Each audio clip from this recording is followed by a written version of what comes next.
Bonjour, dans cette vidéo nous allons passer à l'étape 3 du Pac-Man. Nous allons voir comment le personnage peut aller manger une Pac-Gomme. On a déjà créé un programme dans lequel le bloc déplacement avec les flèches est créé, et dans le programme principal du personnage Pac-Man, on répète indéfiniment la brique déplacement avec les flèches. Si je lance le programme, je peux me déplacer librement sur l'écran, mais le seul problème c'est que lorsque je passe sur la bille, il n'y a aucune action, on n'a pas l'impression de l'avoir mangé. Pour donner l'impression au joueur qu'on a mangé la bille, on va la faire disparaître quand elle rencontre le personnage principal. Pour ça, je vais répéter indéfiniment un test. Le test, c'est si je rencontre le personnage principal, donc je vais dans les capteurs, puisque c'est quelque chose que le jeu doit pouvoir repérer. Donc, si je touche le personnage principal, c'est-à-dire le personnage Pac-Man. J'ai oublié de prendre la brique si, donc si je touche le personnage Pac-Man, alors à ce moment-là, je disparais. En fait, on va utiliser dans Apparence la brique cachée. Je lance le programme. Ma Pac-Gomme a disparu. Le seul problème, c'est que si je relance le programme, comme la dernière opération que j'ai faite sur la bille, c'est de la cacher, elle est toujours cachée. Donc pour pouvoir rejouer plusieurs fois, il faut qu'au début du programme, je montre la bille. On relance, cette fois-ci la bille apparaît, je passe dessus, elle disparaît, et si je relance le jeu, je suis dans les bonnes conditions. Ça c'est pour la version 1. On n'a marqué aucun point, et on peut continuer à jouer même lorsqu'on a mangé la dernière Pac-Gomme. Dans la deuxième version, on aimerait bien que la Pac-Gomme disparaisse et que le jeu s'arrête à ce moment-là. Et en plus, on aimerait bien marquer un point. Marquer un point, c'est augmenter un score. Ça veut dire qu'il y a quelque chose qui va changer durant le jeu, ça va varier, on appelle ça une variable.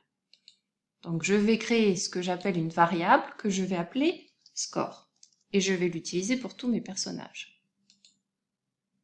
Le score au début du programme vaut 0. Je vais quand même rajouter à mon début du programme qu'à chaque fois que je joue, je veux que la variable score soit égale à 0. Parce que sinon, lorsque je vais reprendre une partie précédente, ça va être comme ma bille. Le score va garder la valeur à la fin de la dernière partie. Maintenant, je ne vais plus répéter indéfiniment les déplacements. Je vais répéter jusqu'à ce que le score soit égal à 1. Ça voudra dire que j'ai mangé la Pac-Gomme et ça voudra dire que la partie est finie. Pour tester si le score est égal à 1, donc on va chercher dans Opérateur, la brique égale, et il me faut une brique pour le score. Je vais la chercher dans mes variables. Je vais donc répéter jusqu'à ce que le score soit égal à 1 le déplacement avec les flèches.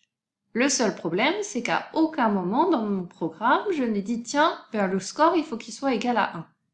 Quand est-ce que le score doit être égal à 1? Quand la balle rencontre le Pac-Man, ou quand le Pac-Man rencontre la balle, au moment où j'ai caché la balle. À ce moment-là, je vais ajouter 1 à la variable score. Je lance le programme, le score est égal à 0, je me déplace comme je veux. Attention, je mange la balle, le score est égal à 1, et là, je suis en train d'appuyer sur les flèches, mais rien ne se passe parce que j'ai fini ma partie. Je relance, le score est bien égal à 0, et je peux continuer comme ça, la partie est finie. On passe à la troisième étape de ce programme. Cette fois-ci, on va avoir plusieurs Pac-Gomme. Alors je reprends le script de ma Pac-Gomme, et je vais dupliquer le personnage. Je peux changer éventuellement sa couleur. Je duplique, donc comme ça, en dupliquant, je garde aussi le script que j'ai écrit.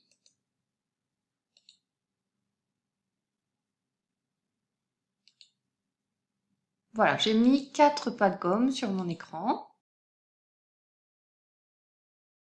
Je reprends le personnage principal. Si jamais je ne change pas le script, la partie va s'arrêter dès que j'aurai mangé une Pac-Gomme. Moi, ce que je veux, c'est en manger plusieurs et je voudrais bien que ma partie s'arrête quand j'ai mangé les 4. Donc, la partie s'arrête quand le score est égal à 4 cette fois-ci. Je lance le programme et je me rends compte que toutes mes balles sont les unes sous les autres puisque je n'ai pas changé leur position. Alors, il faut que j'aille changer les positions. Donc, la première, on va les mettre. Cette balle-là, par exemple, je vais chercher dans Mouvement sa position et je remplace la brique aléa. Donc, celle-là va se placer correctement au début du programme. La brique jaune, je vais la mettre devant. La balle bleue, je vais la laisser à sa place. Et la balle verte,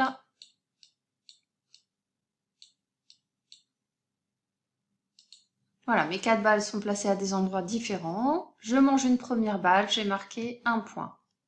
Une deuxième, un deuxième point. Une troisième, je peux toujours continuer à jouer.